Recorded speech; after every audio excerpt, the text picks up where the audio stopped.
Welcome everyone to Monday Match Analysis. I'm Gill Gross. It is a Saturday night edition on the eve of Roland Garros and an enormous show. Novak Djokovic has won title number 100 in Geneva, beats Hurkacz in the final. We will get into that, and we will also do our final edition of the 2025 French Open Power Rankings. We'll go in depth with a returning guest, Abigail Johnson, who is always terrific. We had a great chat. I think you guys are going to enjoy it quite a bit. So let's start with Novak. It was an interesting week on the ATP Tour. If I can actually, before I get into Novak, just talk about the scheduling here for a moment because it's top of mind. I'm glad Hamburg, which Flavio Cobolli won, and we'll also talk about that.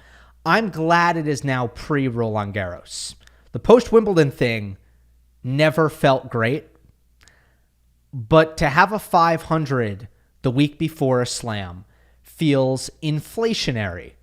What do I mean by that? I mean, like, from a rankings point standpoint, it feels overpowered. And in general, I think the rankings do a really honest job, and there are conversations that I do see pop up from time to time about, well, is there a more accurate system, and do the rankings lie? Are they really a good representation? No, I like the 52-week system that we have in place. I think that the majors and the Masters and the 500 and the 500s and the 250s are, for the most part, appropriately weighted. The only way that all gets out of whack is when funky stuff like this comes into play.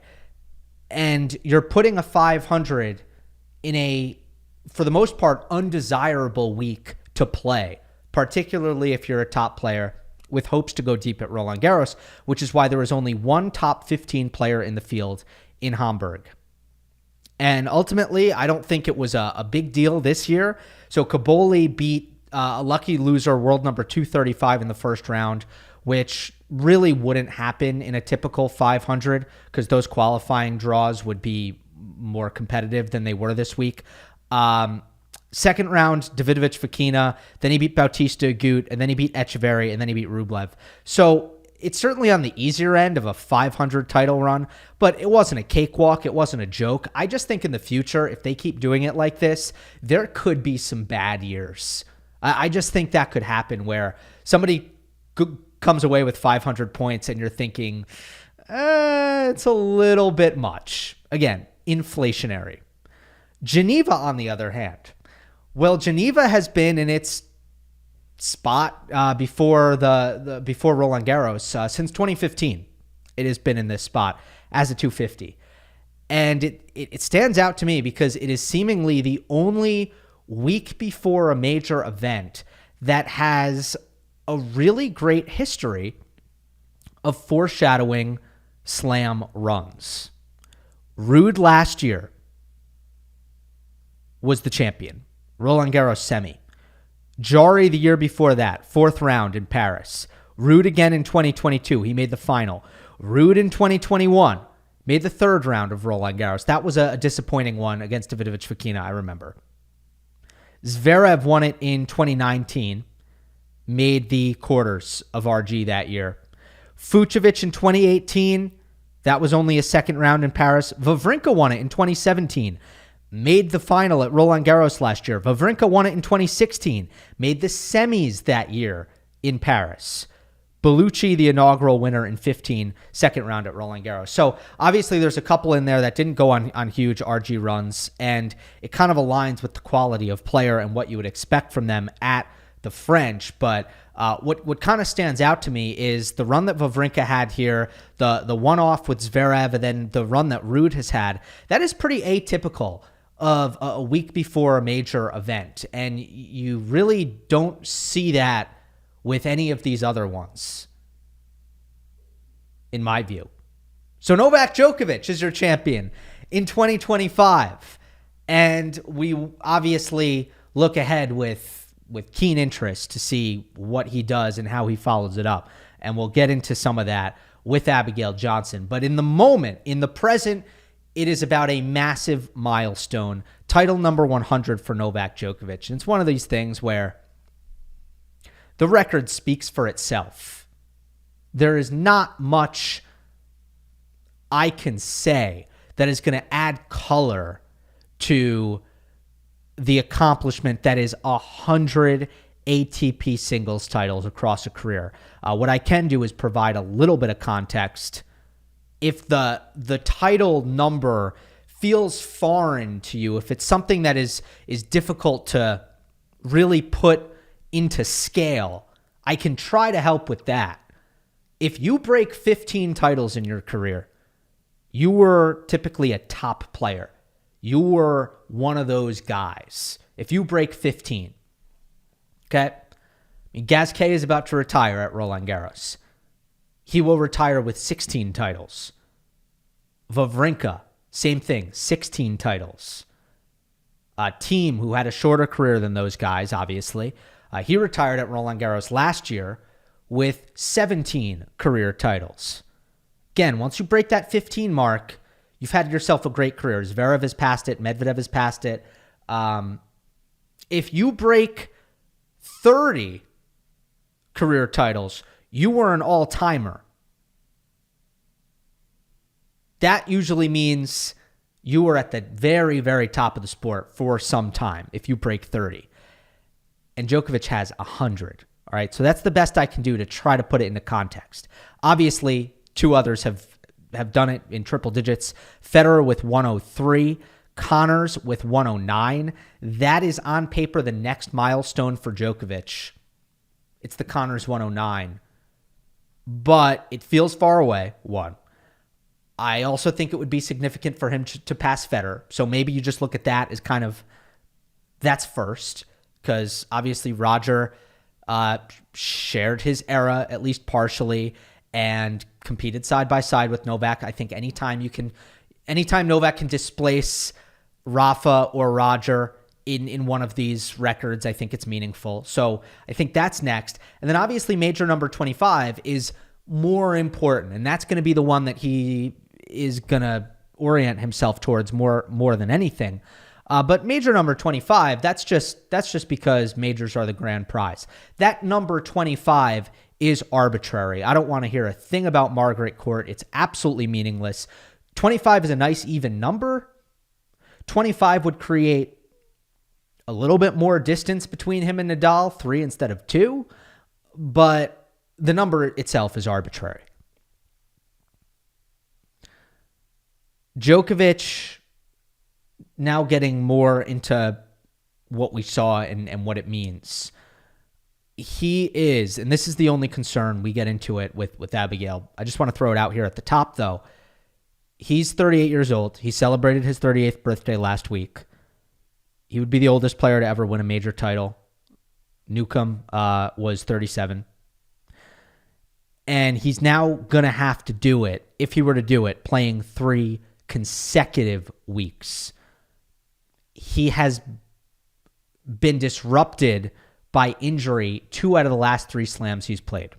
So that would be the concern. But at the same time, he needed wins. And going all the way in Geneva and finding an excellent level of tennis, way better than losing. I think it would have been particularly frustrating had Novak lost in that final, because he's lost 3 out of his last 4, and the 100th thing was hanging over his head. So it's certainly good that he won Geneva as opposed to playing it and not winning, okay? But, again, I do think that there are some serious scheduling downsides to how this has all played out. Now, he goes to Paris late. They'll give him a Tuesday start, but physically, I think it's challenging. And we'd seen it with Federer especially, and maybe Nadal as well, although it was kind of an extreme, like sudden physical downturn with Rafa. It's important that you're efficient, and it's important that there's energy conservation, and it's going to be difficult for Novak to go that route here. All right? I do want to get into the match against Hurkacz. It was an interesting one. So we'll talk about the final in Geneva right after this. Roland Garros coverage on Monday Match Analysis is brought to you by Go Sport. It's a family-owned company that specializes in just tennis bags, so they do it better. It stands up all on its own, which is one of my favorite parts. It's got more pockets than you could possibly ever need, and a black design that's sleek and matches all tennis racket brands. This compartment up here is special. It's ventilated, designed specifically for shoes and clothes. Check out gosport.com. That's go, G-E-A-U, and use the code GIL10 for 10% off your order. It's my favorite bag that I've ever owned. Support them because they support us. Djokovic over Hurkacz 5-7, 7-6, 7-6. And through the early stages of this match, not even early, set and a half into this match, you were thinking, man, this might be one of those matches with Djokovic where he's uncharacteristically unclutch. Gets broken at 5-6, misses 2 attacking forehands early in that game. A bit of misfortune as well contributed to that final break of serve. But he kept knocking on the door in his return games. Tons of 30-alls, tons of deuces. Just couldn't find a way through and couldn't get a break on Hurkacz's serve. But then if you look at the way he played both tie breaks, absolutely marvelous, particularly the second set tie break, because Hurkacz offered up a little bit more resistance in that one. Djokovic ends up winning both of them 7-2. You turn around at the end of the match, it goes from, okay, maybe this is one of those matches where Novak isn't able to win big points, which is out of character, to, okay, this is vintage Djokovic. He went lockdown mode in a couple of tie breaks, and ultimately it was a very clutch performance from Novak Djokovic. I think tactically, one of the things that stood out was how impactful Djokovic's pace and depth is against Hurkacz. Hitting the ball really well all week, hitting the ball big off of both wings. And look, Hurkacz makes this big loop on his forehand, and it takes a while to produce, and he plays tight up on the baseline. So when the ball comes particularly hard and deep, Hubie is taking away his own time with his court positioning because he's trying to be suffocating. And he's also, in some ways, disrupting his own contact point, because if he's baseline hugging and Djokovic is getting a lot of depth, he's almost hitting the ball as a half volley on the baseline. And the context of this, well, first let me finish that point. So he's almost hitting a half volley and he's rushed, so he can't really accelerate. And then as soon as Djokovic wrestles control of any of these points, and as soon as Novak has attacking forehands, Hurkacz just can't defend. Novak's way too clinical with his attacking forehands. In this match, it was very automatic. He was very precise. And Hurkacz doesn't have the movement and the defense to withstand that, not on a regular basis. And so many of these sort of Hurkacz baseline half volleys where he loses control of the point, a lot of them come in a context in which he's actually applying a bit of pressure. He's kind of dictating, and then Djokovic on the run or from a defensive position is able to come up with good depth and good pace. And that's when Hurkacz is really caught out, because that's when he's crept up onto the baseline looking to attack the ball, and suddenly he's hitting a baseline half volley rushed and he loses control of the point. Just thought Novak was able to turn around a lot of points in this match. And we'll get into some of that statistically. It all kind of plays into the big picture of why Djokovic is now 8-0 against Hubert Hurkacz, as competitive as this match was. It has not been a competitive head-to-head. And we did see the reasons for that. And I'll talk about the things that I think Hurkacz did really well eventually. But first, let's talk about the problem that Djokovic presents in this matchup. And it's simple as far as the headline of it. The headline of it is, when the serve comes back, Hurkacz doesn't win enough. So statistically, this is what that looked like. Well, Hurkacz hit 19 aces in this match. Great number on clay. Geneva, about 1,200 feet of altitude, a little bit more zip through the air. That helps a bit. 19 aces, really good. 73% first serve points won. Kind of modest. Okay, we go from 19 aces to 73 first serve points won. But here's the stat of truth when you really dig into it. I looked at the rally analysis statistics, and when the ball came back into play on Hurkacz's serve, so we are taking away double faults, we are taking away aces, we are taking away service winners. Every time Djokovic makes a return, that's when we'll count. In total for the match, it was 41-38. So as soon as Hurkacz's serve comes back, it's almost 50-50. Even though we know that Hurkacz is more often than not in an advantageous position on that third shot behind his 130-mile-per-hour bombs. Usually Novak is not hitting a completely neutralizing return, as great as he is as a returner. Because Hurkacz is so great as a server. Like, we know that he's often getting a first ball that is manageable and attackable, but he's only winning slightly over half the points. That is Djokovic's scrambling, his ability to achieve depth from defensive positions, and neutralize against Hurkacz's attacking off the ground. He's not serving volleying. He's honestly, he's usually just not coming to the net as much as I would want him to. It's still kind of occasional. And he doesn't have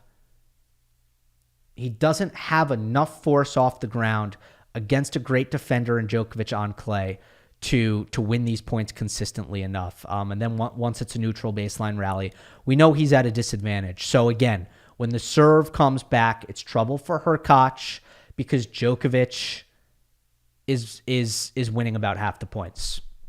Well, what happened in these tie breaks? Hurkacz hit 0 aces in the 2 tie breaks. Hurkacz hit 0 service winners in the tie breaks. They all came back. Every single one of them came back. So now let's go to the next question. How were Hurkacz's +1 balls?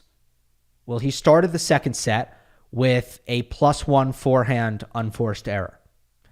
In the third set, he hit one really excellent first ball backhand down the line off of a kick wide second that won him the point. But at 2-3, with the deciding tiebreak on serve, Hubie makes back-to-back forehand +1 errors off of slow central returns. I'm not saying they're bad returns by Djokovic.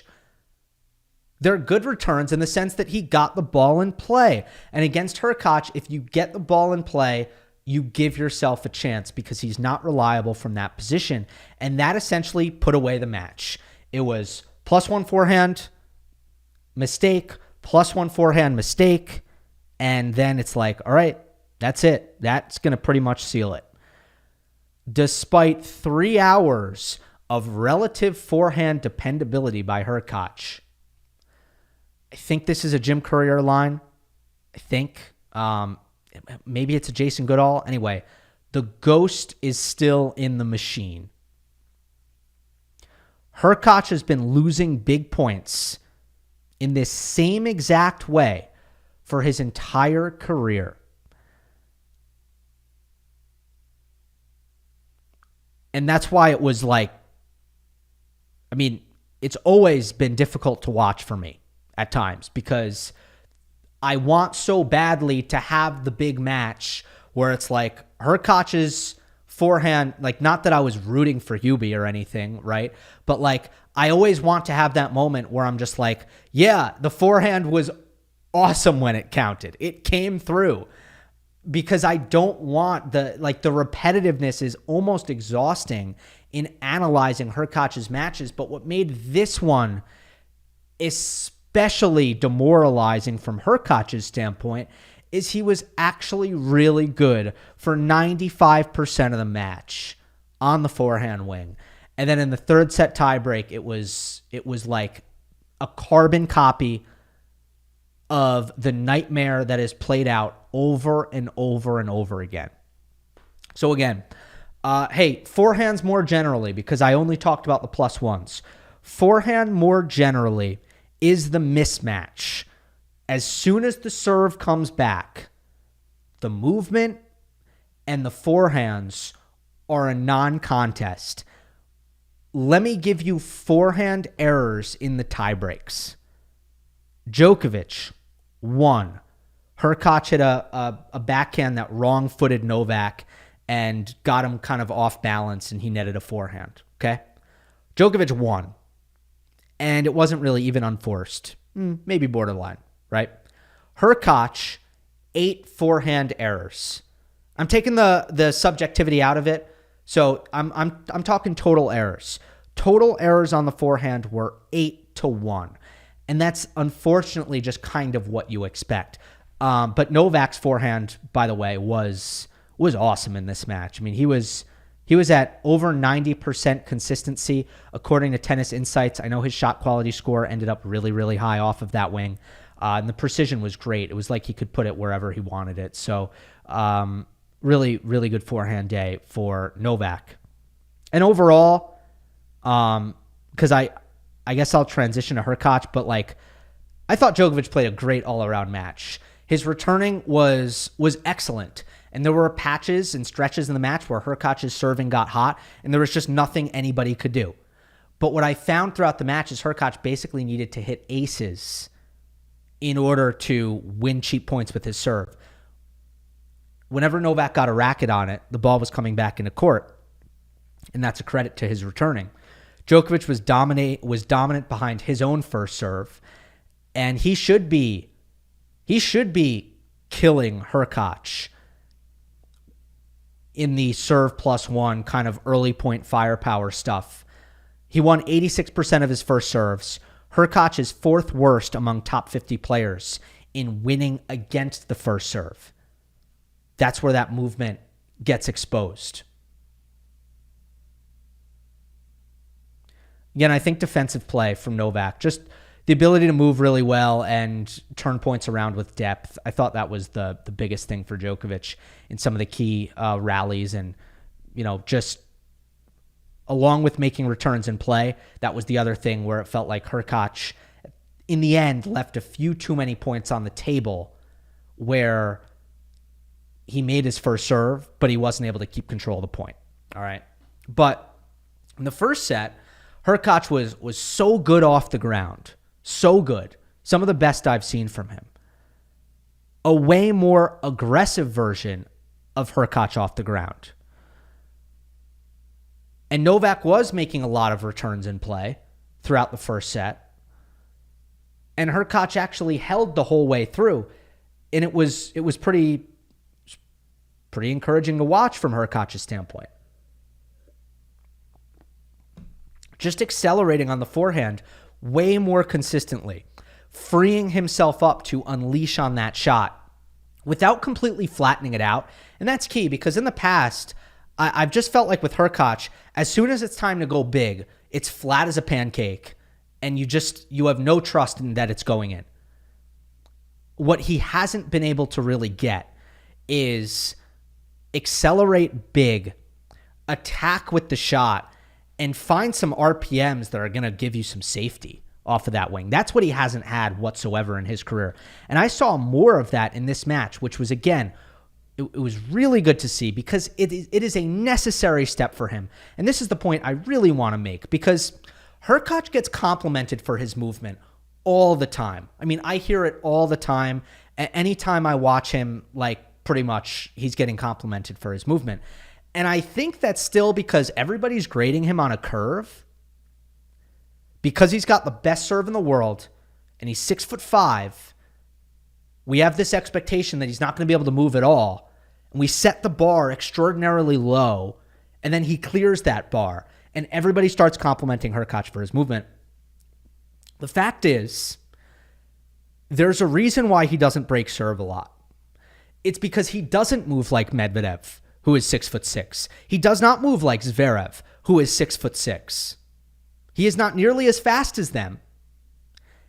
And he likes to play up on the baseline, unlike those two, which makes his court coverage even worse, even when you take away just the raw speed element of it. And he doesn't get the offensive benefit from standing up on the baseline necessarily because his ground stroke speeds are too slow. So he's like he's a middleweight ball striker, doesn't hit that hard, doesn't move that fast. That's trouble in a baseline rally against the best. It just is. Those raw ingredients don't work. He plays like Medvedev and Zverev sometimes as far as like, I'm going to be a big server who then just gets consistent in rallies, but he doesn't have the speed and the defense to do it. So I want to see him hit the ball bigger. I think that is the gain that he needs to make. And I saw that in the first set. I saw it at points in the second set. He saved a couple of break points where I thought he was so brave. There was this one service game in the second set where he actually missed a forehand that was a pretty easy one of his worst forehand misses in the match to that point. And then on the very next +1 ball, he ripped it. I'm just like, yes, that, like, if he can do that consistently, it's a total game changer. But again, all of that is kind of erased. All that good stuff is kind of erased by what you saw, particularly in the third set tiebreak when the forehand went back 2 years to the worst version of it possible, right? Hurkacz this year, new racket. He's done the reverse. We've seen a bunch of players switch from the Wilson blade to Jannik's and other brands, but a lot of them to Jannik's.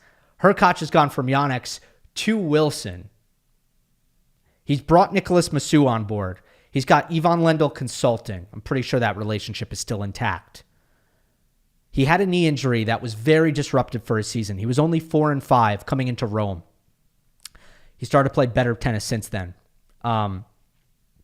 So the Hurkacz situation is really interesting. Has Massou gotten him to a point where the acceleration on the forehand wing, which is something that obviously him and Craig Boynton were working on for 5 years.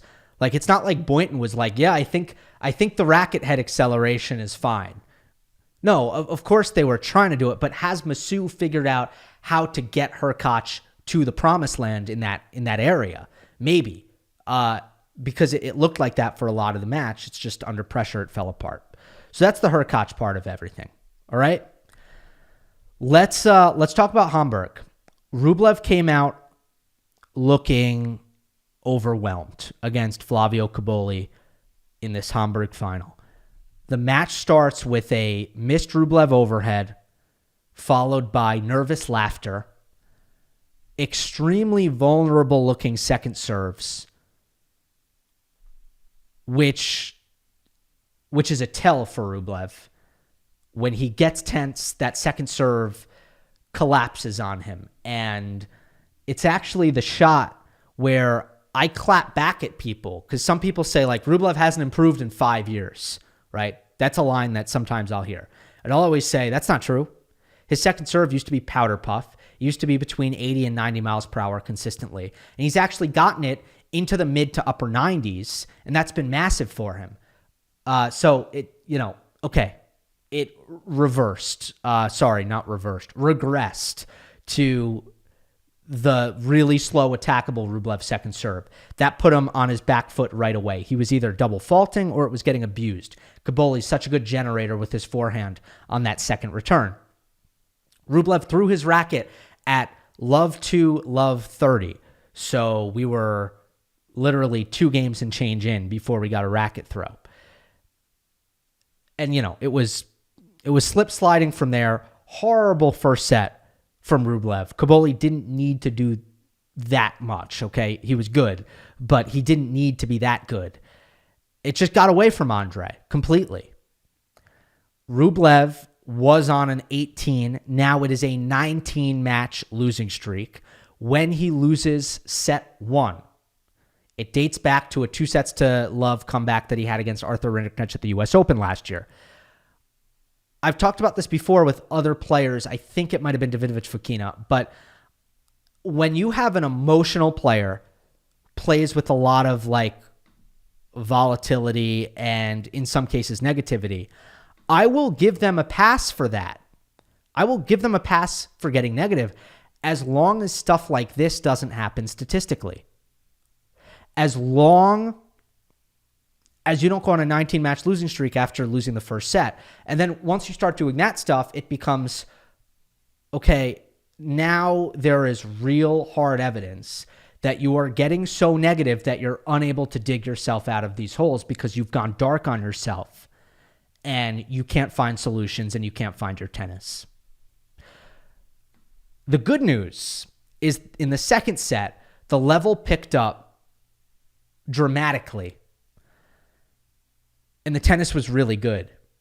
And Cobolli won it 6-2, so he ends up winning the match 6-2, 6-4. So his second ATP title, but his first and biggest title coming at the 500 level here. I have some general Cobolli stuff. First of all, biggest thing that stood out to me about this Rublev performance was I don't think I've ever seen him so productive with his backhand down the line. That shot was firing. And it's always a killer shot against Rublev because Cobolli always shades towards his backhand wing. Rublev generally shades towards his backhand wing. He's always going to have that bias in his positioning because he's looking for forehands. And then he's going to run around a lot. And he's going to hit a lot of inside-out forehands as soon as he does run around. So he's taking himself off the center line and hitting a lot of inside-out forehands. The backhand down the line, if you can hit it, it is there. Not always easy, depending on the weight of shot and the quality that Rublev is offering up. In this match, oftentimes not enough. Another thing that you see from Rublev on the ad side is he's always kind of taking his second return early and hitting a backhand cross court. So I'm stepping inside the baseline, hitting a backhand cross court. Again, backhand down the line, there's not much time for Rublev to recover his court position. If Cobolli has the backhand down the line, he's got the open court to hit it into. And he was doing such a good job at finding any opportunity to exploit that open court. And then for Rublev, he doesn't want the points to get too athletic. And as long as he's scrambling hard to his right, hitting a running forehand, now the court's opened up and we have Rublev on the run.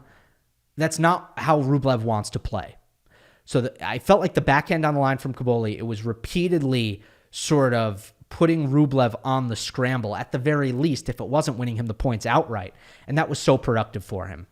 In general, I think I'm higher on Cobolli than most.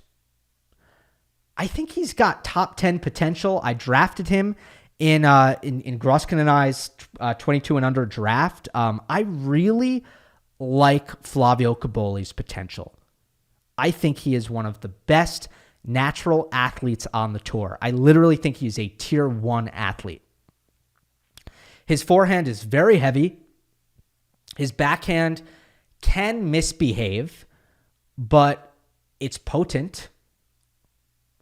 And there are aspects of the technique that I love for both. He gets so much energy out of his legs on the forehand. It's almost team-like how much he's able to produce from his legs. On the backhand, the prep is pretty quick, but the swing path is really long through the hitting zone. And I really like his technique on the backhand. The two things that he's way behind on are the serve and the consistency. The serve, it's like he doesn't have a flat serve. He doesn't have a slice serve that he can rely on. Okay, he can hit the flat serve, but it just doesn't go in enough. He doesn't locate it. But the kick serve is great. When he's in clay court conditions where it's effective, he can kind of lean on that, and that helps him. And then there's the consistency aspect, which is largely down to discipline and shot selection. And these are the two areas where I most often see progress in the professional game.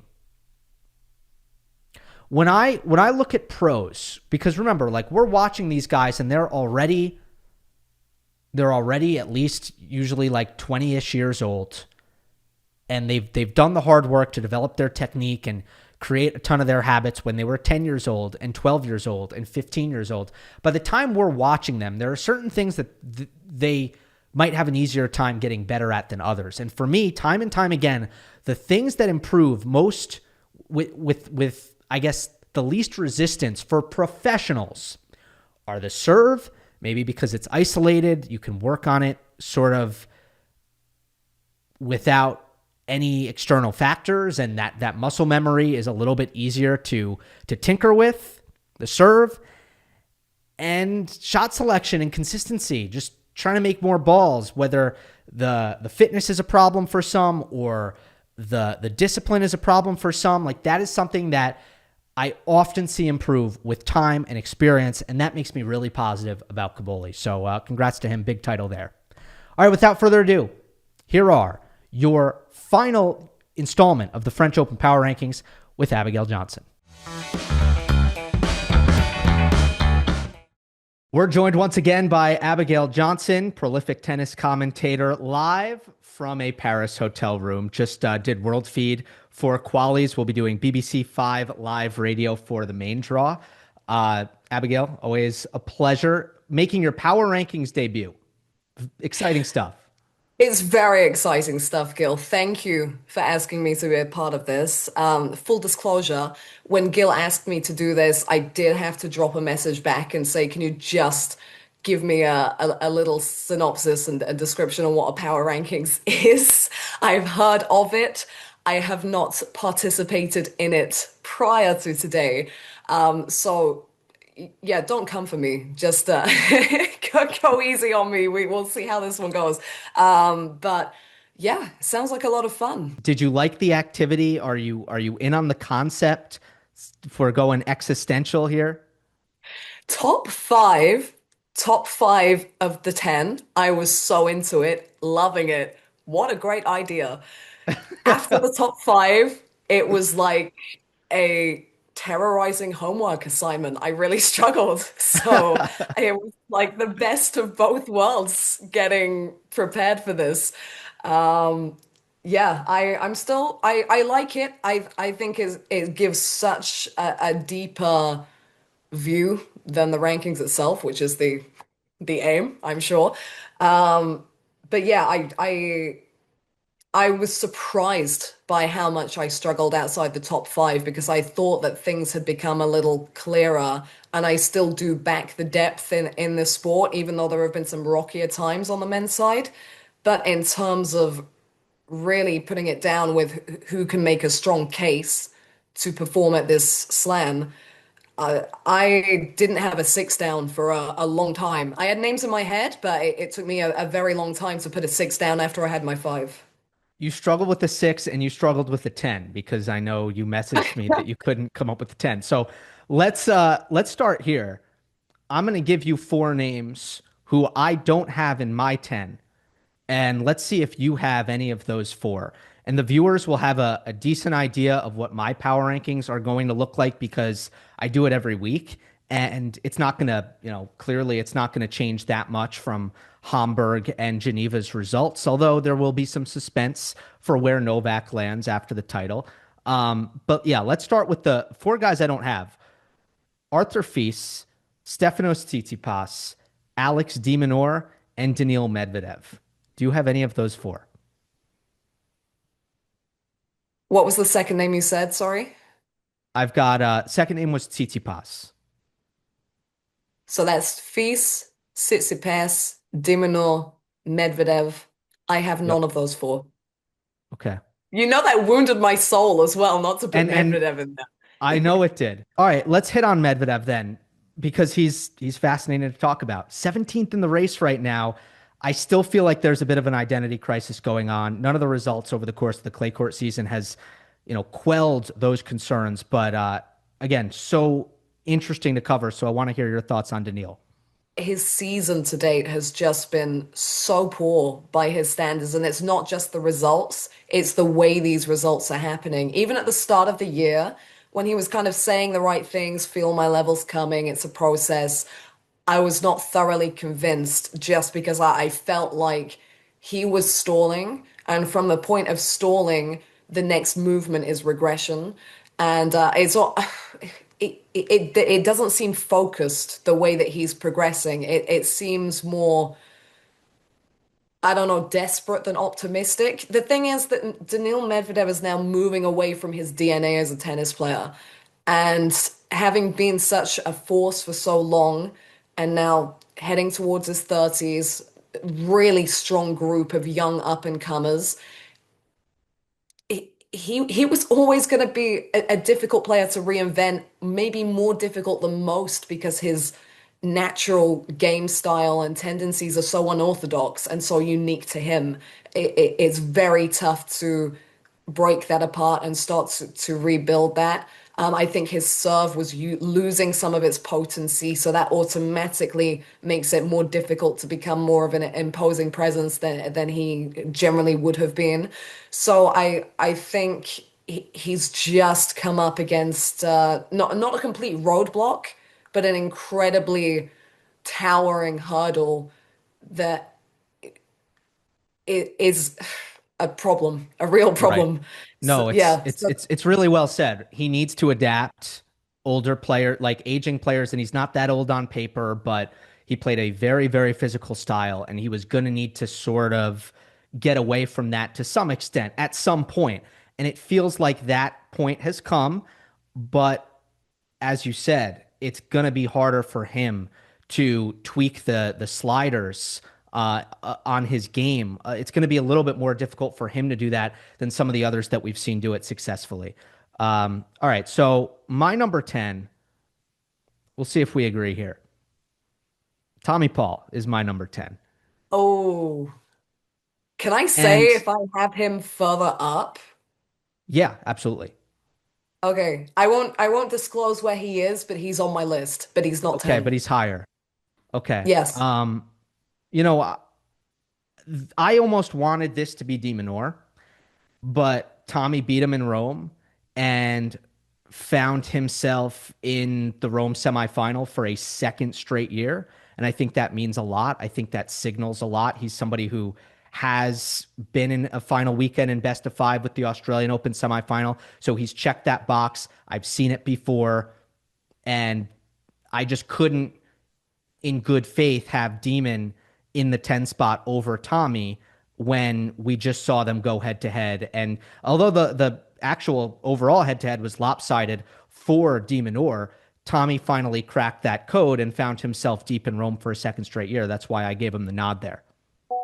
Yeah, completely. I think it was 0 and 5, I believe, the head to head prior to that match. So, and to get it in straight sets Yeah. for Paul was that was another reason why Dimonor was crossed off my 10. Just that result against Paul, and I couldn't really look at anything else Dimonor had done in the clay court season to warrant him being on the list. I will say right at the beginning of proceedings, Rome holds way more weight for me than Madrid, just because of the conditions similarity to Roland Garros. Madrid played at altitude. There's a big distinction between how those tournaments are played.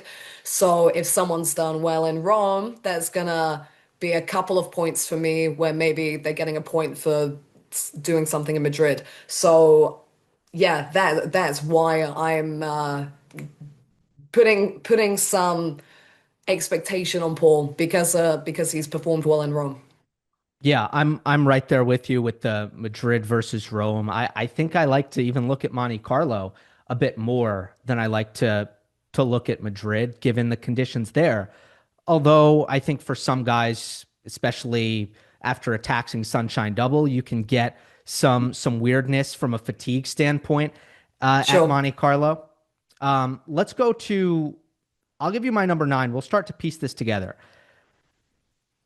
My number 9, when I look at my list, is actually probably the guy I have the most doubts about as far as second guessing my own pick here, because I try to be pretty numbers oriented with this, results oriented. I don't like to go with my gut. I don't like to lean on the eye test as much as maybe I normally would. But my number 9 is Francisco Cerundolo. And I question whether or not the numbers back me up here. So this is what it looks like. Career top 10 on clay. This is a great number for him.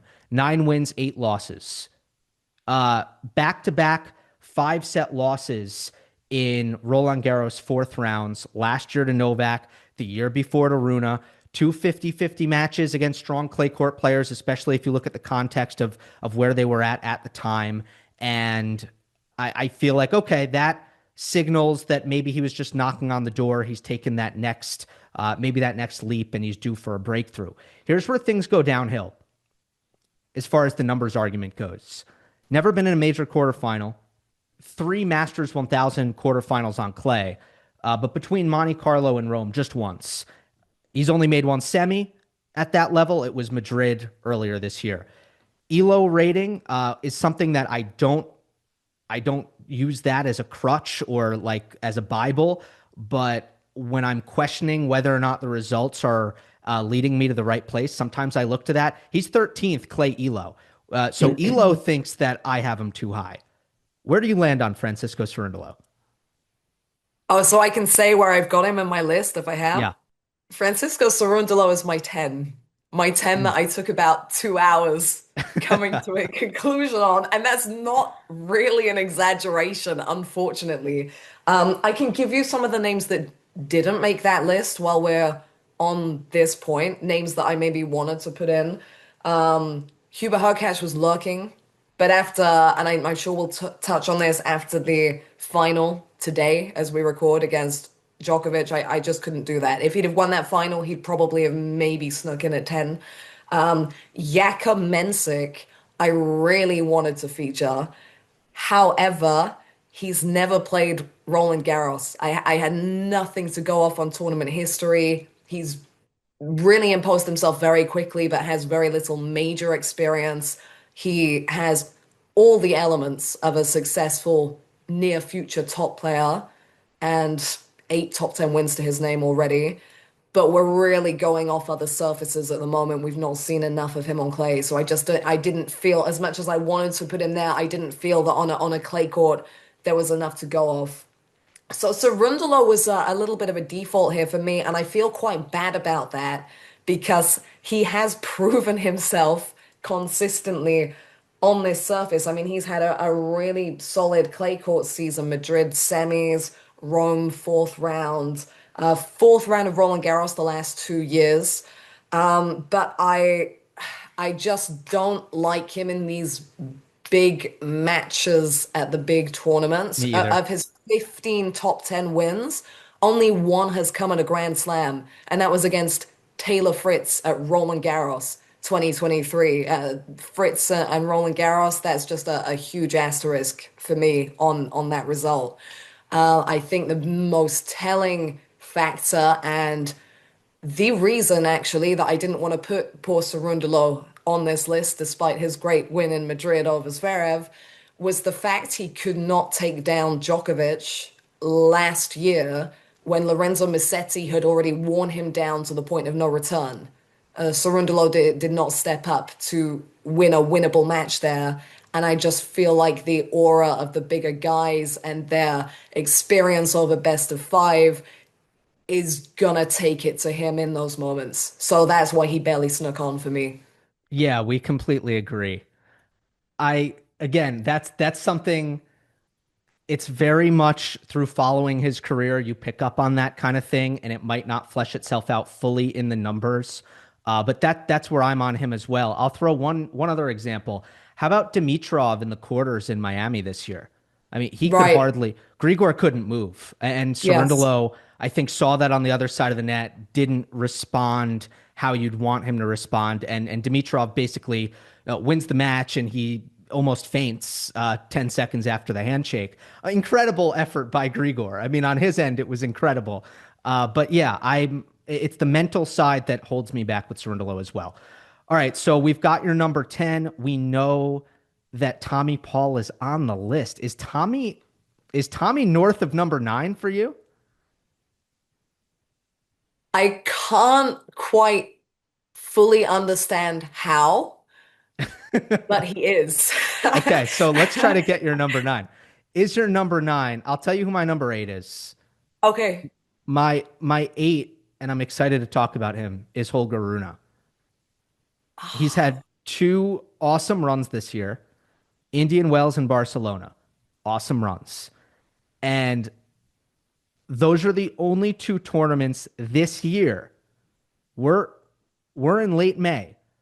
Those are the only two tournaments he's passed the second round of. It has been a wild, wild season for Holger. Probably in like coming into the year, not probably, definitely. I would have said like Abigail, I want to see him week to week to week, just steady the ship. Like let's get some consistency. And it's been completely the other way. It's been boom or bust, feast or famine for Holger. Yeah, on my list. Do you want to know where he is for me, or is that too Yeah, much of a spoiler if he's go further for it. up? Go for it. Let's hear it. And this surprised me as well, but everything I put after five was a little bit of a surprise to me. He's seven for me. So a little Okay. further up. This, I think I did say at the beginning of this, best of five factors massively for me here, and players having had experience against big players in that format. Has Rune always proven himself throughout that? No. But he has proven himself in big stakes matches against top players. His title on the clay came over Carlos Alcaraz. Yeah, maybe there was a physical asterisk there, but with all the knockbacks and trials that Rune himself has had, he was still able to group it together for that run. When he has runs, they tend to be pretty stunning. We think back to his first Masters 1000 title in Paris at the end of 2022 and victory over Djokovic in the final. He's a guy whose self-belief and general all-round ability mean that he's a danger on any surface. For me, a lot of the time he's had kind of puppy energy. Like he wants it so much that he can't pace it right. He can't put everything in a row the way it needs to be for everything to come together. But we've seen glimpses of him being able to do that here and there, and I think the opportunity and the situation of Islam is something that can light someone like him up.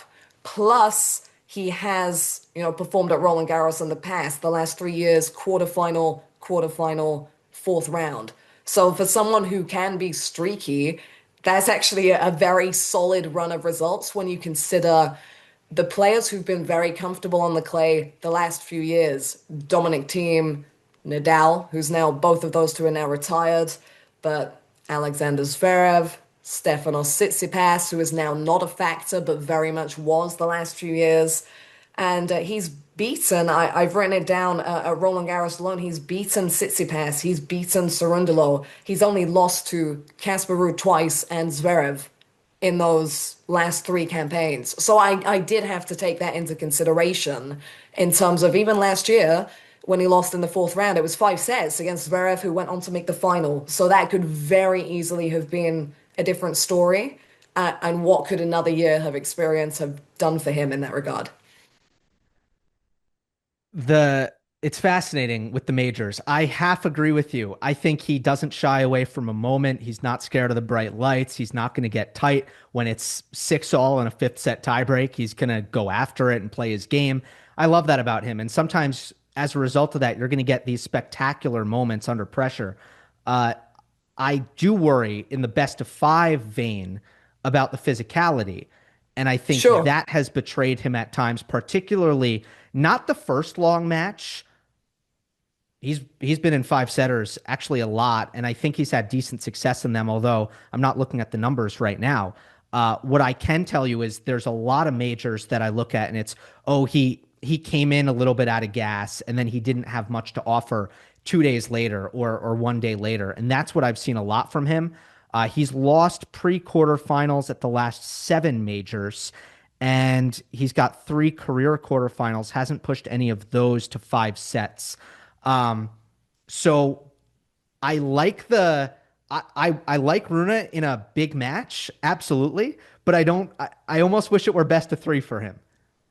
Oh, 100%. I don't disagree with anything that you've said. And it's huge optimism from me. And he's at seven because of But the dip in contenders after I've come out of my top yeah, five. That's and let's why be he's at clear, like seven. we're close. He's at eight for me, so it's not Yeah, like right. we're misaligned on him. We're kind of on the same page. Sure. Okay. And yeah, physicality is an issue, but I also think back to last year, one of the matches of the tournament for me was when he beat Flavio Cobolli in the final set tiebreaker. It was out on court 14. It was Mm, electric. it was And crazy. he yeah, he did pick up to come through that and then went down in a fight to Zverev. So again, recent clay history and the best of five thing is bringing that bit more of a factor for me. So yeah, if he hadn't won Barcelona, he'd be further down my list. But it does just show how he can bring it together sometimes. Yeah, and he says he's figured out. He's been feeling sick a lot this year, and he says he's figured out some sort of medication, and they've diagnosed the problem. So hopefully that's somewhat of a turning point for Holger. For sure. So he is your number seven. We have your 10, we have your seven. Uh, Yes. have we revealed anything else? Am I missing? No. No, that's all. Okay. Where is I have a feeling you might have this man higher, but maybe not. I'm gonna tell you my number seven. It's Jack Draper. Oh my days. This is awkward for me now. Just because of where he's from. If people are not familiar with me, they might think I have a little bit of British bias here, which Okay. has never been on my table. He's higher for me. Okay. Yeah. Yeah. Um, I'm trying to figure out who is your number nine and your eight. Is Casper in your eight or your nine? No. Oh goodness. Short, sweet, to Okay. the Is point. is Musetti in your eight or your nine? No. And it's not. I might have to just ask you. I mean, Yeah, I'm I'm really now dangling the now carrot I'm here, now right? I'm really excited. I mean, I wouldn't expect Ben Shelton to be there. I wouldn't expect Taylor Fritz to be there.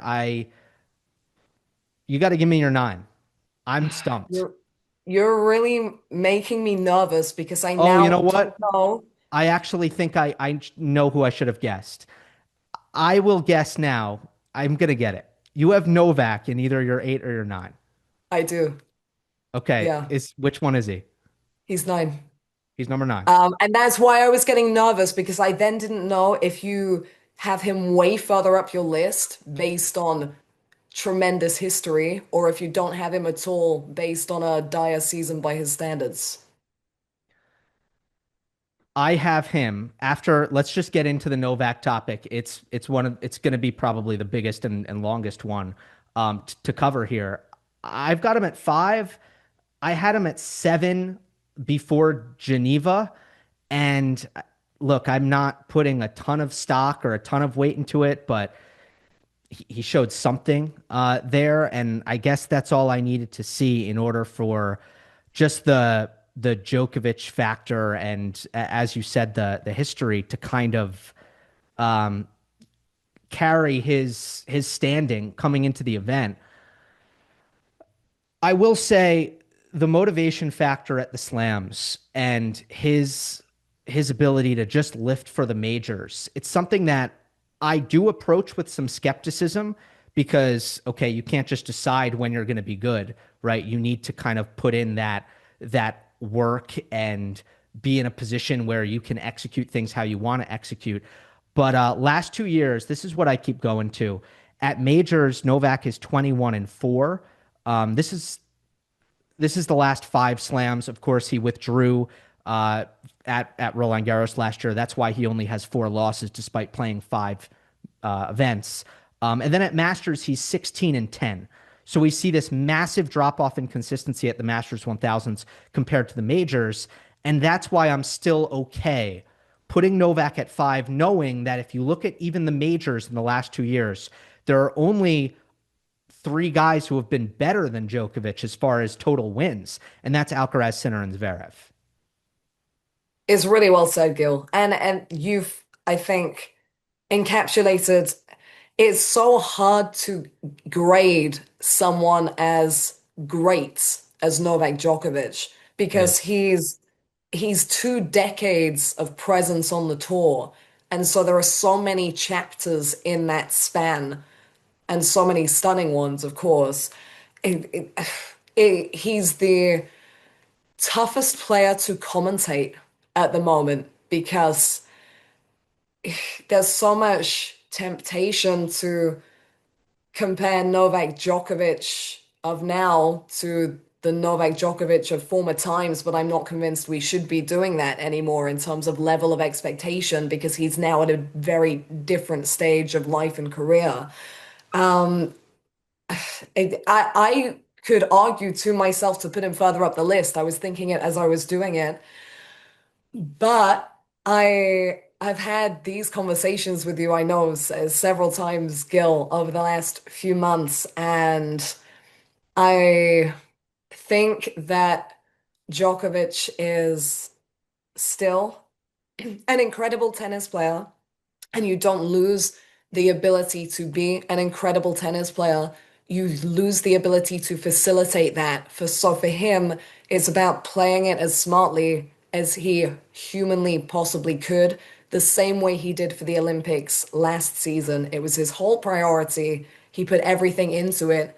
He was disciplined enough with injuries, illness setting him back to keep every single match to straight sets so that he could manage it. The mental and physical effort there was immense, but that bucket list achievement was the only title he won that season. That was what it took. For me, I think the reason he's at nine is based on the facts. All of that said, and the fact that he's only won matches at two of the six tournaments he's played since the Australian Open, he has chosen to play a tournament the week before a Grand Slam.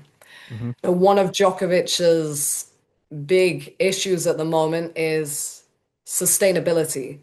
And you can see the ability is still there, but what he puts into one point, he can lose from another point. What he puts into one match, it takes away from what he can put into another match. For me, and this is pure gut feeling, I felt like he was prioritizing at this stage of the season ATP title number 100 over Grand Slam title number 25. I think that felt for him, and this is just my opinion, Yeah. more attainable at this point in time. He's played Geneva, a 250, in the week where there is a 500 event and players getting ready for the next Grand Slam. So it's a little bit more open, not taking anything away from what he has accomplished, which is, again, yet another extraordinary feat.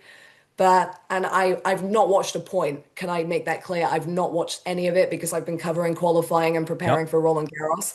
But I do know that in the final, he beat Hurkacz. It was two tiebreaks to close it. He's won his last six tiebreaks against Hubert Hurkacz, and he has never lost a match to Hubert Hurkacz. So again, it's a position where he already has like a mental stranglehold there in that match. So that gives him another bit of facilitation. So I'm just saying there are asterisks all over the place, Gil, in terms of where I would put him as a realistic force at Roland Garros. And still knowing that he could fully go and do a Novak Djokovic and stun the world, but that's just where we are. Yeah, I mean, look, even post Geneva, he does not have a win over anybody who I even considered putting on this power rankings on clay. No, He hasn't no. beaten any of these guys. So I totally get that. And the scheduling thing, I don't have an answer on that either. I think that's an interesting point. I hadn't really considered the idea that he played Geneva instead of Hamburg. That's one that I didn't contemplate. But I did throw up my arms at the Rome withdrawal. And I mean, my thinking at least was that something's happening that we just don't know about. And I'm almost accepting, like, okay, this makes no sense. This is not ideal. And I'm just going to kind of see how he looks in Geneva. It still makes no sense to me. And now you're right. I mean, he is now a year and a half older than Federer when Roger won his last major title at the Australian Open in 2018. He's older than Ken Rosewall, who has the record for oldest player to ever win a major, and he's got to go 3 weeks in a row now, and he's been injured at two out of the last three majors. So they're like, you can't be surprised, right? Nobody can be surprised if the body denies Novak again what his tennis ability is capable of. Is that your main 100%. that's your main concern, right? That's my bottom line. That is Yeah. my bottom line. The body stopped Federer, the body stopped Nadal, the body stopped Murray. And remember, it was Rafa Nadal who turned back up to Roland Garros last year, just kind of hoping for a miracle. But and even in that first round against Zverev, he still had his brilliant Rafa Nadal points. He just couldn't string them together to the point where it factored on the scoreboard. That's what it comes down to. Like you just lose that consistency level bit by bit. And like even for Djokovic, yeah, amazing campaign at the Australian Open ended with a retirement. Yeah. Miami makes the final, and he's got some issue with his eye that means he can't compete to his fullest level in the final. It's just something that keeps cropping up, and that is the process of life. And when you get to a certain age, you're more susceptible to these things. It's just life. Yeah, there's been a lot of stuff the last couple of years where you feel it's taken away his ability to play 100%, but it's happened so much more often for a guy who was pretty Iron Man, other than Yeah. the elbow injury that was pretty bad and shoulder, I think, really early on. And then, of course, the heat stuff before he actually became Novak in 2011. All right, it's interesting. Yeah, I still have him at number 5 because, like, tennis ability wise, uh, Oh yeah, and best you of you five know what's aura, there. Gil, I You, can't even deny. Like that's over anyone in the draw. Like that's still once he gets to a certain stage of the slam, yeah. he's still Novak Djokovic, and we saw that with Alcaraz. Alcaraz let it go at the Australian Open in part because of that respect factor and Right. just the regard that he holds Novak in, and gave him a side glance, and suddenly the second set was out of his hands. So yeah, it's an interesting one. Yeah, like I have him one spot over Ruud. Casper Ruud's my number 6, and it kind of comes down to, and I understand the delta in clay results, but if they play at the end of the slam, and that's not what this is necessarily about, right? The power rankings aren't just about let's put them in the semis and who would win. Yeah, But it better when not I be about when that. I put them in the semis and think about who would win, like yeah, I land on Novak. So okay, I'm glad we covered Djokovic. He's your number 9. Let's talk about Jack Draper because he had 8 career ATP main draw wins on clay coming into this swing. Only 8. And for me, that made a pretty massive storyline. Was like, is clay going to disrupt this breakthrough 2025 for Draper? Is this surface an issue for him? Or was it just kind of premature? He hadn't developed his game writ large. And that's why the clay results were so ugly, especially as he kind of I think jockeyed with his identity as a player when Wayne Ferreira came on board throughout the clay court season last year. And I think Jack has answered in the affirmative. He's going to be all right on clay. He's going to be just fine. His losses this clay season are awesome. Tight against Davidovich Fokina in Monte Carlo, Ruud in the Madrid final, Alcaraz in Rome. He's 4th in the race. So I'm fascinated to hear where you have Jack. Yeah, I love that you mentioned his opponents in those losses because I very much took that into consideration as well. And the fact that he's gone decently deep at two of the Masters 1000s. He's my 5. This is why I was concerned about that being spoken with a British accent because I figured that I probably had him It a happens to little me all the higher than time, you. Abigail. Yeah. And can I I just, can't pick an American to do anything without some folks in the comments. So right. it's unavoidable. Okay. I'll try and have some thick skin. But I mean, and look, it was reassuring to me that this power rankings thing is not like outright predictions to win the tournament because True. just because I have, for example, yeah, I don't think Holger Rune is 7th favorite to win the tournament, but he's 7th on my list. That's why power rankings are different to predictions, correct? Yes. But yeah, so Jack's in my top 5. It is not something that I mean this time last year I would not have expected to have him in my top 10. That's the leaps and bounds that he has made over the past season. I would say as good as he was previously, as massive as the the potential was and as brilliant as the work ethic was, he is almost unrecognizable as a player compared to the man who lost in the first round of Roland Garros last season.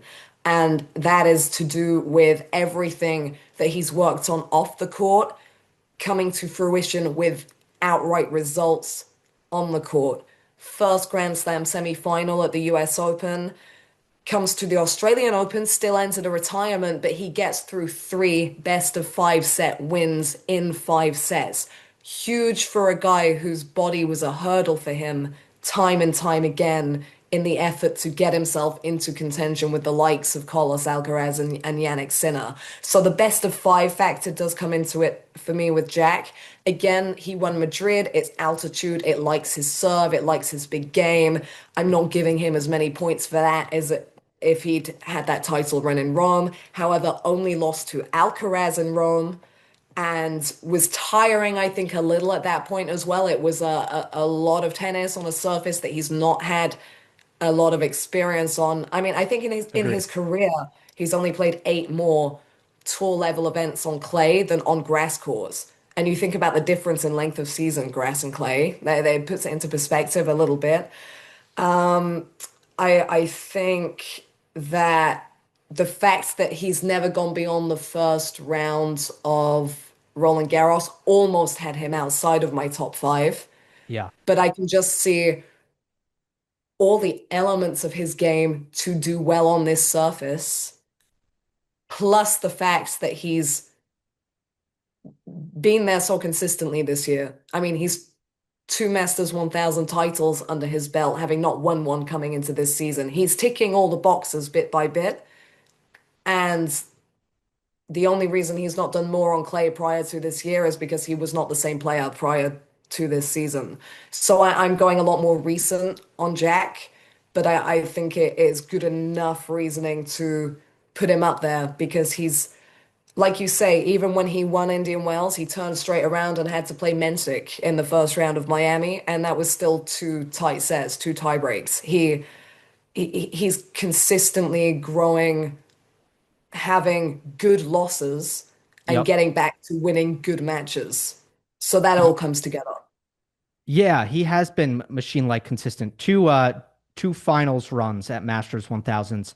I think you meant to say, but Jack, because you said two title Madrid, He's won Indian Madrid Wells Ruud. and he won sorry, final Madrid. He lost to Yeah, Casper. Yeah, right, sorry. right. No, yeah, sorry. All It good. is I'm gonna time check 11:30. Yeah.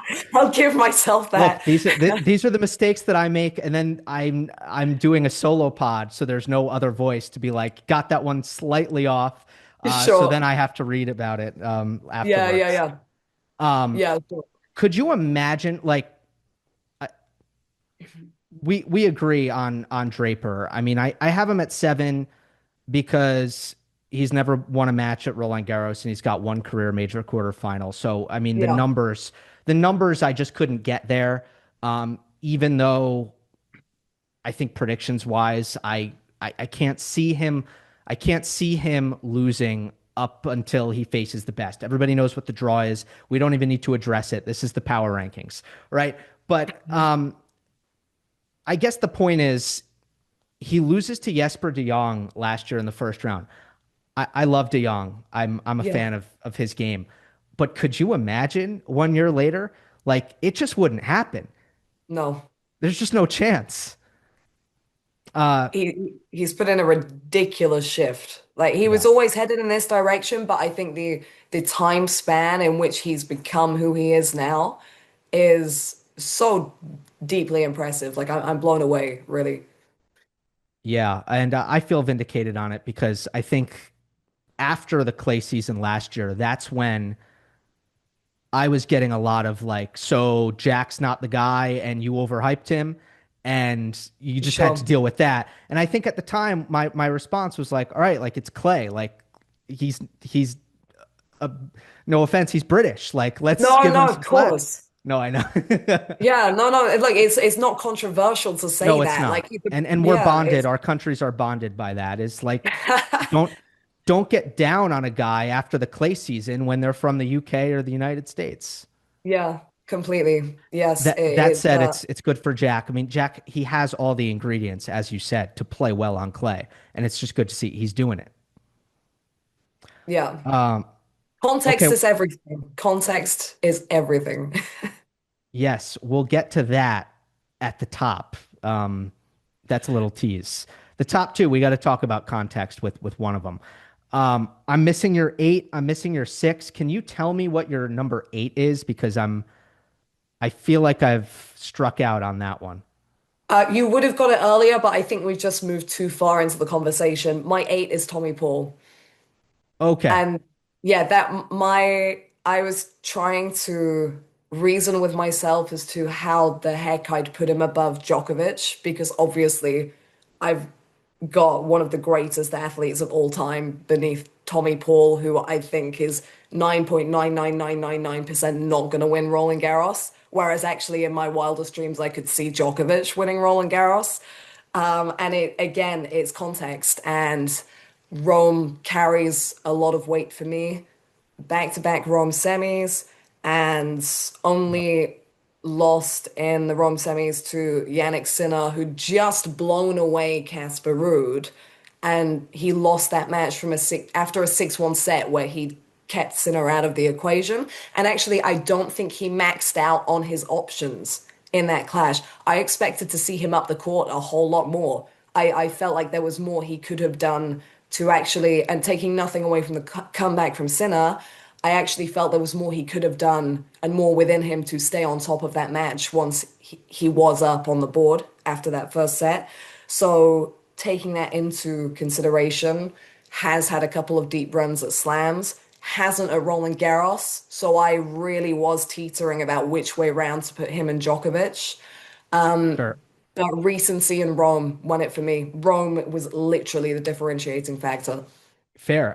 I had the same takeaway from the center match where Tommy just never really got to the net throughout the Yeah, entire match. Even the first set, which he won, he just didn't really get to the net. I, yeah, I view it slightly differently in the sense that that's why I don't like him on clay as much as some others do. okay. The athleticism is great, and that's where I think among the Americans he stands out as a clay quarter. It's like, oh, here's a great mover who can defend a lot. But my favorite version of Tommy Paul is when he's coming in on every short ball, and I know that like it's something that Brad Stein has tried to make him do more and more as he's progressed the last few years. I just think sometimes clay, it just makes it harder for him to play that style, which is why I like to point at like I prefer him on grass. I'll just say that as a surface. Um, that said, we're pretty close together. I have Tommy as my 10. You have him as your 8. We're missing your 6, and I think it's got to be either Rude, Musetti, or Zverev. It's the middle one. It's Lorenzo Musetti. Okay. Yeah. I have him higher. What's your take on Musetti? I really did think you would have him higher, and I can completely understand why you would put him higher. Actually, I wanted to put him higher, and there's one key reason why I didn't. I mean, recently he's in terms of the clay court season, he's been top three this clay court season. There's no or even top two. There's just no question on that. I mean, Monte Carlo final, Madrid semis, Rome semis. Like he's been a feature at the business end of all three Masters 1000 tournaments, which is for someone who's not been around as long as I don't know Dominic Thiem was before he was making an impact. That's impressive going. I mean, last year Musetti was playing a couple of challenges during clay at this point to try and get his form back. So it shows how much he's come on. His game for me over the past. I'm going to say 9 months or no, 12 months because I'll include Roland Garros last year has been a revelation. I remember when he was coming through and we were talking about him, but then I Yep. really did feel there was a ceiling.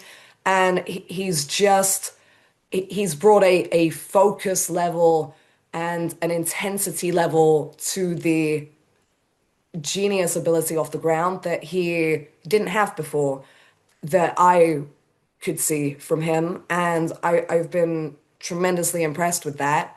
the Zverev win in Rome was massive to do that on the home courts. I know Zverev's been teetering, but it was still earned by Musetti.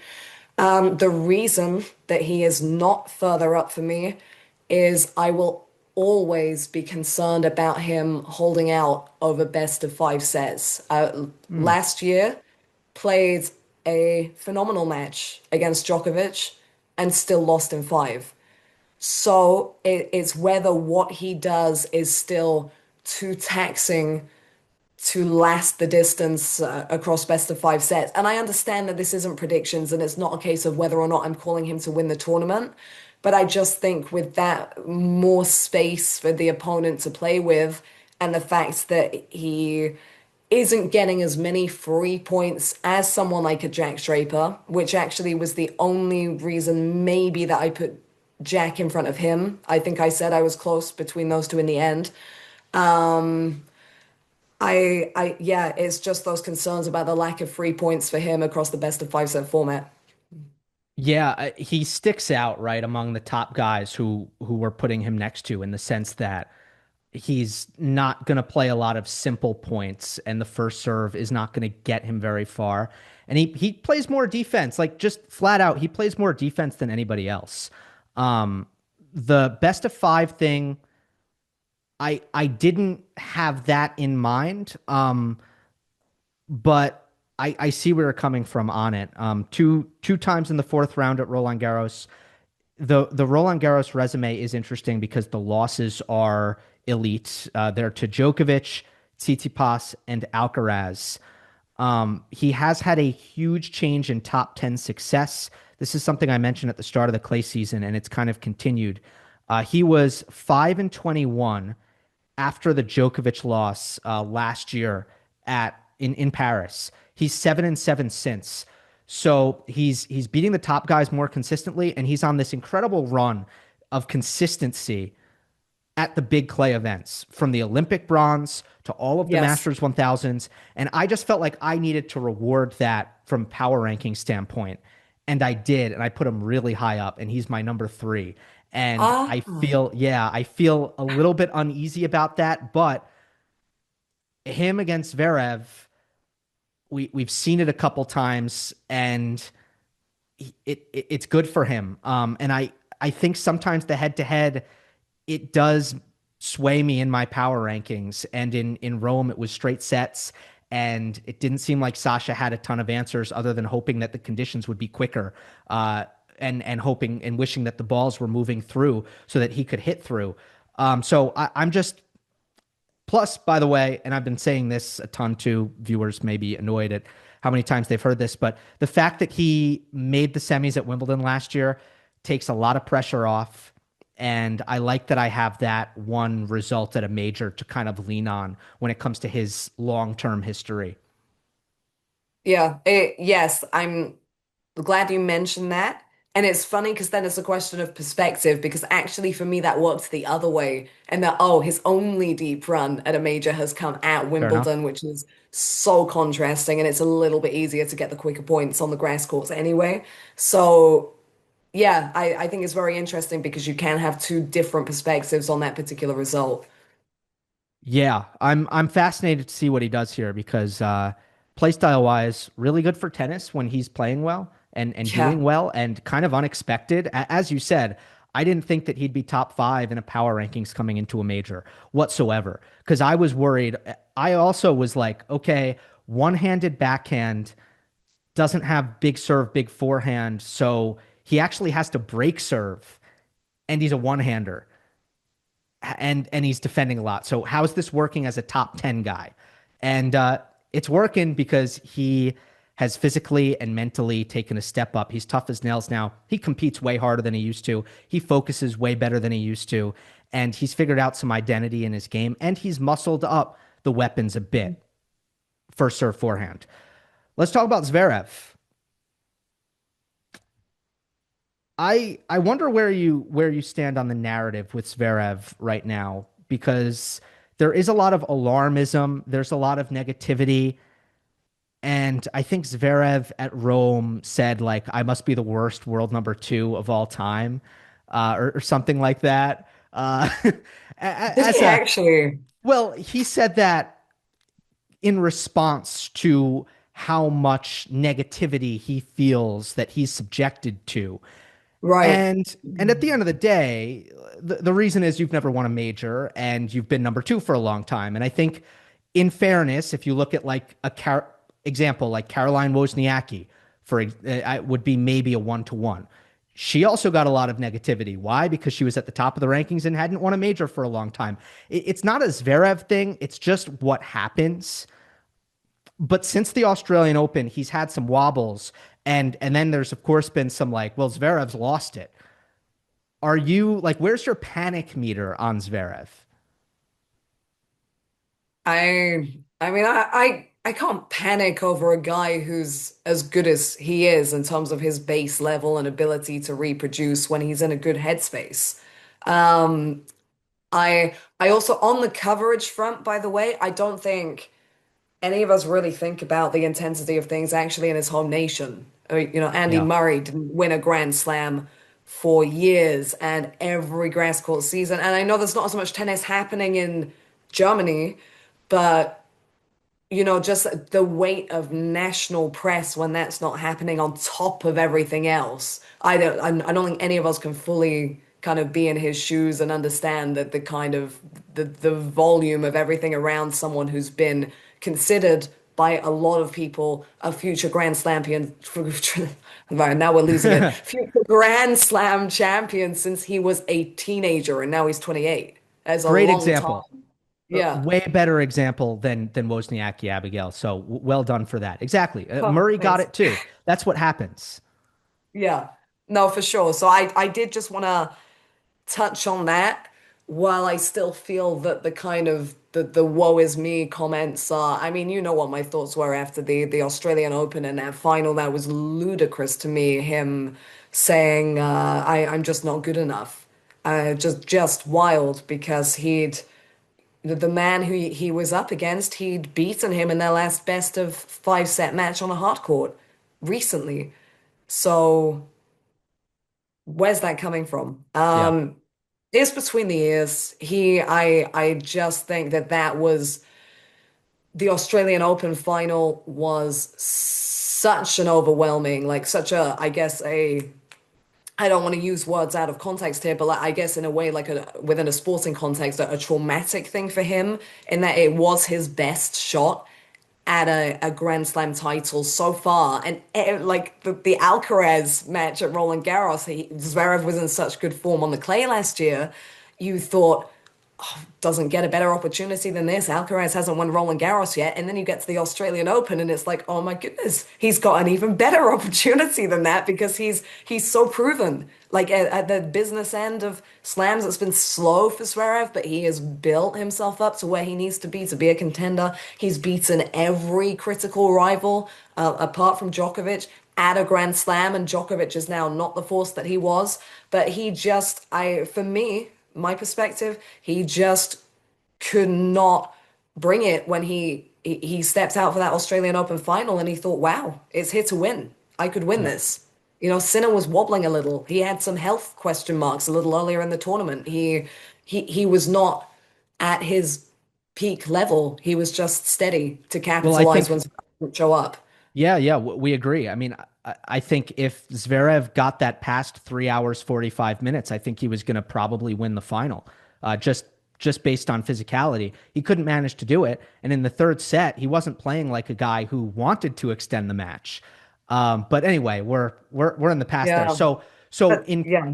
in light of that, do you think the lack of form post Australian Open is that significant in your eyes coming into this event, or so for me it's not. I'll say that, like, I expected it.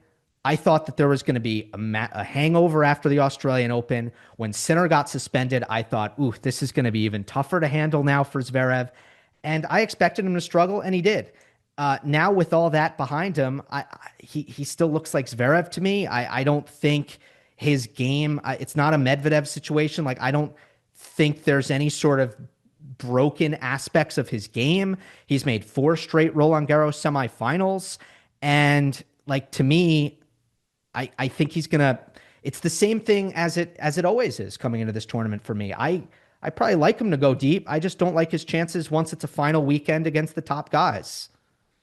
100%. I mean, I don't think we disagree on any front. Look, he's in my top five. I'll tell you that much. And clearly he's in my top four because Jack Draper's my number five. So yeah, look, I would actually, and I didn't know I was going to do this, but you've brought it up. I would use Arina Sabalenka as an example on a fraction. She at the Australian Open was going for 3 straight Australian Open titles. That was massive. No one had done that for a long time. Didn't do it. She's been a dominant world number one. And then for a couple of tournaments, she really struggled to pick herself back up just because the stakes are suddenly so different. You're going for something so big, you don't manage to produce, and then you've just got to get your focus back and everything. And she did it incredibly well, Sabalenka, to bring it back as quickly as she did. But I feel like there was an element of that for Zverev. We go away from the big stage. It's the biggest gap between major tournaments, Australian Open to Roland Garros. Then the bigger deal is that he was fully in the spotlight. And with the lack of a Grand Slam, that is something that seems to be bothering him a whole lot more when he is the guy that everyone has their eyes on, as he was pretty much at the back end of Australia. So I think, yeah, we get a little more away from the statistical and more into the mental and all of that kind of things when it comes down to where Zverev's been at recently, and that's why he's still in the top five because the stats are still there for him. I think the biggest thing that you pointed out is the 4 straight Roland Garros semifinals. I mean, that comes back to him the moment he plays his first match in Paris, unless we have a first round blinder shock. It kicks back in, you get into your routines. He's been here so many times before now, and he is one of the players where the Grand Slam experience really comes through. Yeah. And if we want to go the statistical side of our analysis on the mental shortcomings at the end of the tournaments, the slams in particular, he's 3-9 combined records, semis and finals. He's 3-9 for his career. So that's where you see the drop off. He's got a great record in every round, hits the semifinals, and it falls off a cliff more dramatically than you would normally see. So Zverev is your number four? Correct. He is my Okay. number four. And same. Um, What we is that the first one we just have? I think we're yeah, I yeah, think it that's the first is. one we have the same exact spot. So glad we aligned on. I think we're going to align on another at a certain point. Number three, we're definitely not aligned on because mine is Musetti. Yours must be Casper Ruud. So wow, we actually have those guys flipped, Yes. 3 and 6. So why am I underestimating Casper Ruud in these power rankings? For the exact same reason that I underestimated him in 2023, because he's not the big match guy. He's the guy that takes care of the rest. And that's why he's my number three, because of the steadiness. Now, I'm not one to make huge calls about players that are outside of the really top guys. But I remember saying in 2023 his form had been so questionable and he'd struggled even on his beloved clay. I was like, well, he's not making final this year. And what did he do? He made final. And Yes. that was what really made me stop in my tracks where Casper's concerned because he's got a lot of flack and stick for, oh, he's done this and he's done this, but look at his roads at those tournaments. Yeah, but he took care of that, didn't he? And Hmm. that's my deal with Rude is that he's so professional, he's so present. The conditions at Roland Garros complement his tennis DNA. He's got a real comfort base level on these courts that has served him. I mean, he's not far off Zverev in terms of the record at Roland Garros, 3 straight semifinals with a couple of finals in there, only lost to Nadal and Djokovic, and really his record against the top players at Roland Garros is a bit deceptive because players he's beaten over the past few years who have not been ranked inside the top 10 include Joe-Wilfried Tsonga, very good match, the last of Tsonga's career at that Yeah. tournament. Wasn't Holger expecting Rune, that name. yeah, I know, but hey, someone's got to keep it alive. No You doubt. broadcast now, Tsonga. We love that for him. But yeah, Rune. Hurkacz, Cilic, Zverev, when he was ranked outside top 20 that year, he was coming back. He beat him. Nicholas Jarry in 2023, which was Jarry's season for the clay. So all these like pretty impressive wins that go below the radar just because it's not a top five opponent or something.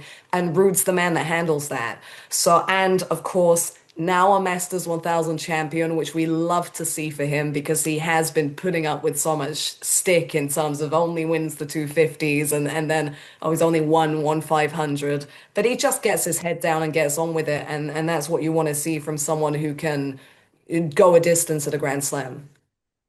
Yeah, 100%. I'm glad you mentioned all of the almost sneaky good wins he's had at Roland Garros Yeah. because he is the official's top 10 stat, not just at RG, but at the majors is 1-8.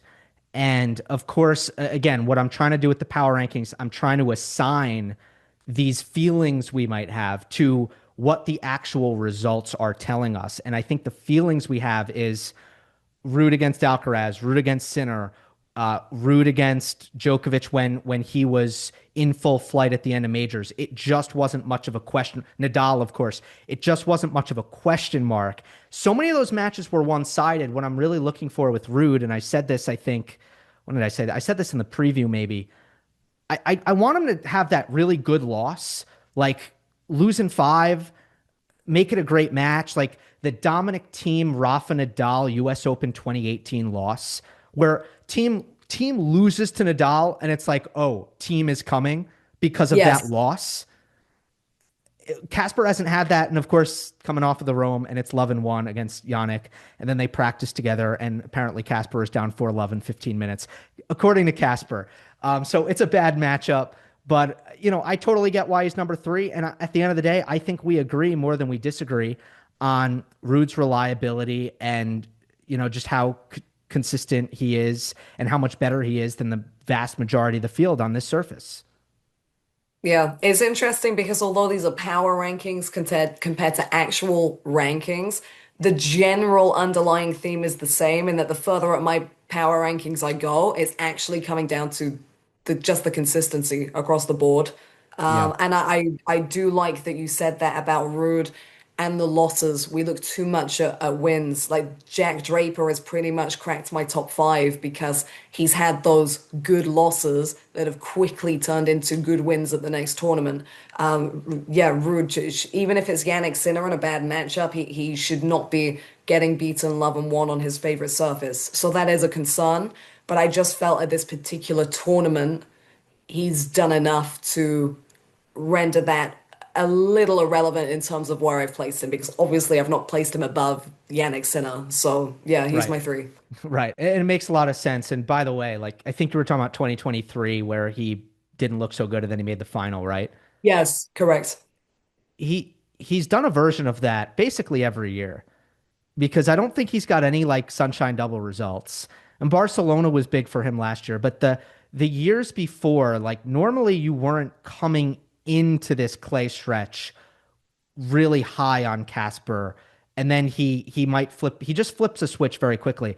I don't even think I know there's a Monte Carlo semifinal in there, but I feel like the last few years that hasn't even been the best event for him. So anyway, Casper Ruud. That brings us to our top two, and look, there's some interesting things to go over here. As much as it's going to be the same top two as everybody, I just want to start with Jannik Sinner because when you look at the numbers behind it all on clay, there's going to be some, and I know the further we get into the tournament, the more we're going to hear about these numbers. It's going to be some that like look pretty bad for Jannik, it sounds weird to say, but he's 1-9 against top five players on clay.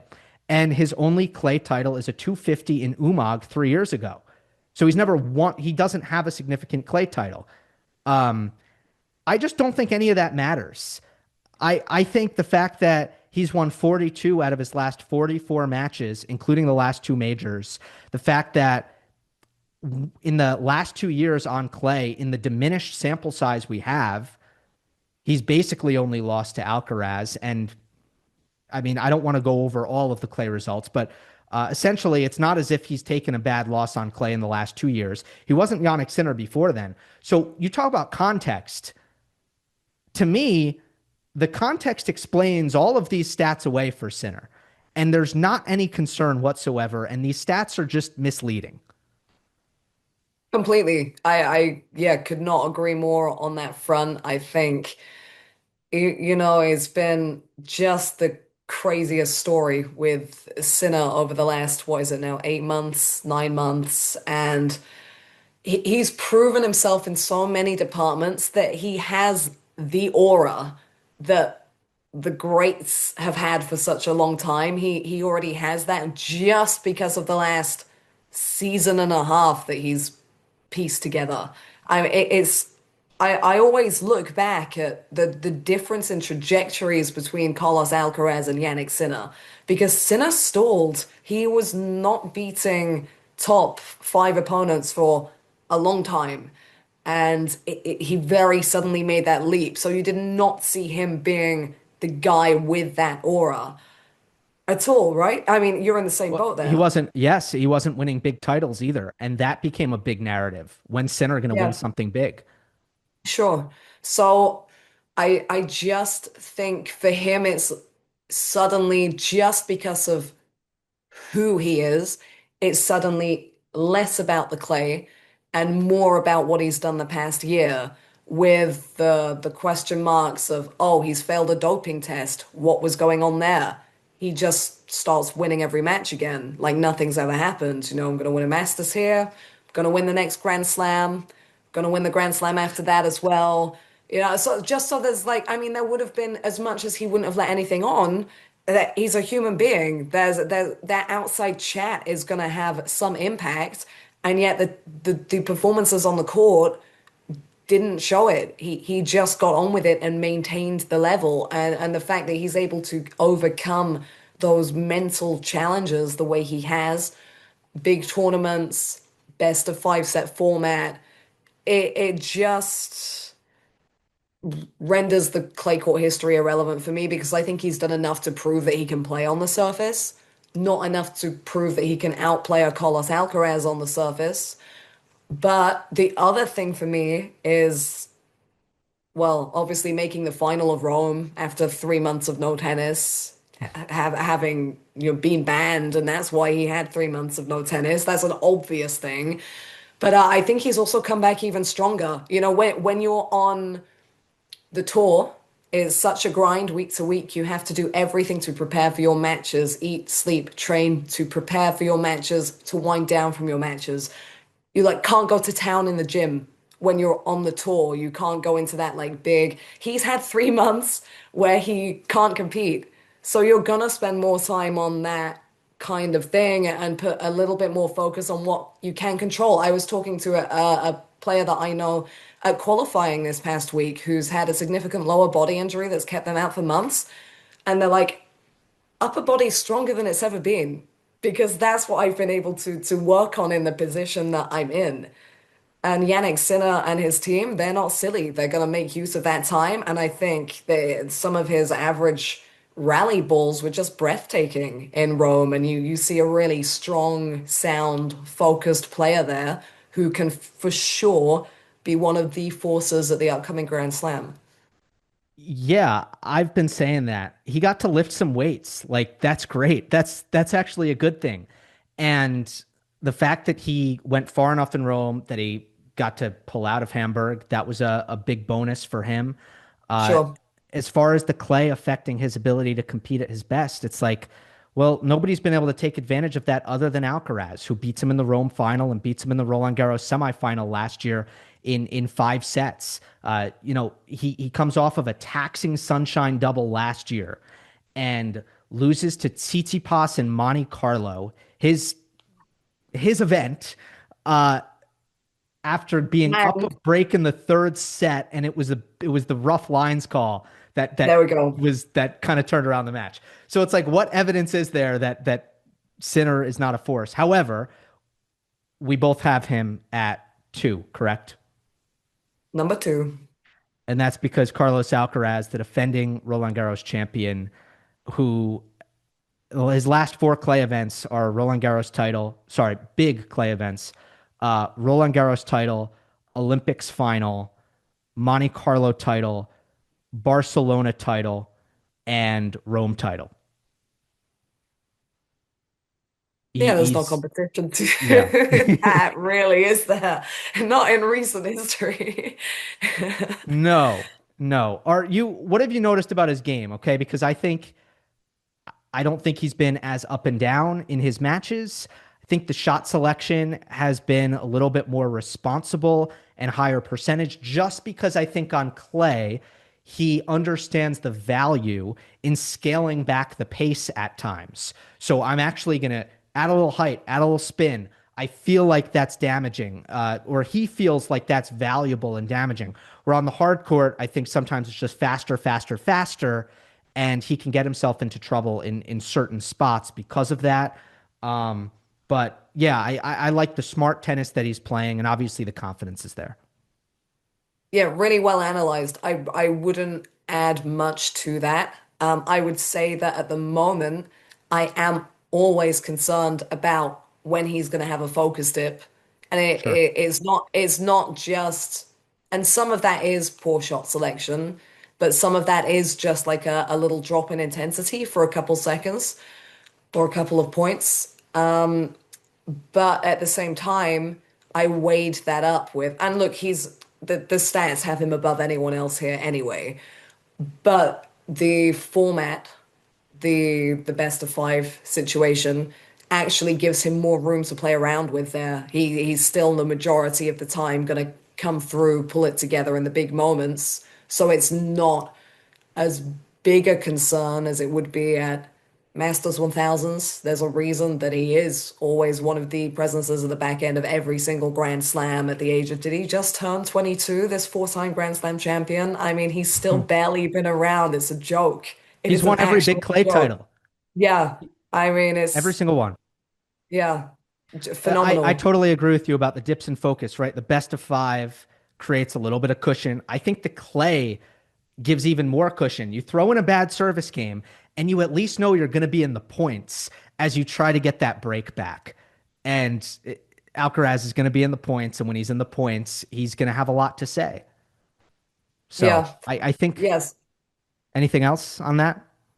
I think it takes less discussion on him, to be I honest. I agree. think it speaks for itself for Carlos Alcaraz, and that's why, he's there as a default, but not the same default he was for me last year when I picked him to win the event purely because I just couldn't put anyone else in the box of winning.